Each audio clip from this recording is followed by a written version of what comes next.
पुरी गजपति श्रीनगर में पारंपरिक रीति अनुष्ठित होती पुष्याभिषेक। यह अवसर में गजपति महाराज सिंहासन आरोहण करने सहित अभिषिक्त होते। एथपाई श्रीनगर में स्वतंत्र उत्सव आयोजित होता। गजपति महाराज को अभिमंत्रित राज्यर मंगल कामना कर 16 शासन ब्राह्मण पुरोहित मैंने एकत्रित हो गजपति आशीर्वाद प्रदान करते। शनिवार पौष पूर्णिमा अवसर में श्रीमंदिर में महाप्रभुंर देवाभिषेक नीति संपन्न होता। यापर आज श्रीनगर में गजपति राज्याभिषेक अनुष्ठित होती। प्रभु श्री रामचंद्र अभिषेक नीति को आधार कर गजपति महाराज का राज्याभिषेक उत्सव पालन कर स्वतंत्र उत्सव में मुख्य प्रशासक अरविंद पाढ़ी, जिलापाल, एसपी, मठाधीश, साधुसंत और परिचालना कमिटी सदस्य माने उपस्थित थे।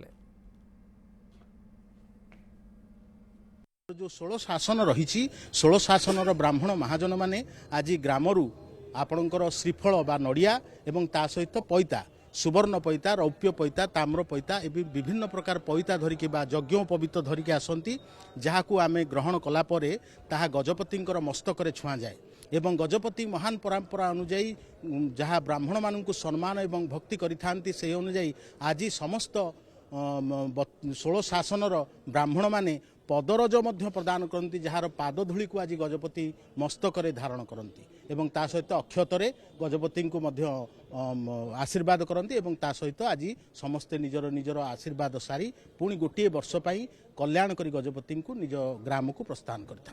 आज श्रीनगर हूँ उत्सव मुखरित कहीं आज बहु लोक समागम एथर विभिन्न किस्म लोक मैंने भी आसती विशेषतः 16 शासन ब्राह्मण मैंने आशीर्वाद देवाई आसती यही पुष्याभिषेक ठार आसंता वर्ष पुष्याभिषेक पर्यंत ये उत्कल भूखंड को भारत भूखंड को ये राष्ट्र को आपण पांचजन्य शंखरे पुरई सुदर्शन चक्र घोड़ी रखु सबु प्रजा माने आदि दैविक आदि भौतिक आध्यात्मिक तीनोटी जाक तापरू से माने मुक्त लाभ करंतु आयु आरोग्य प्राप्त हूँ समस्त जगह प्रजा माने सुखे रुहतु स्वस्ति प्रजाभ्य परिपालयन्तु न्यायेन मार्गेण वहिं महि।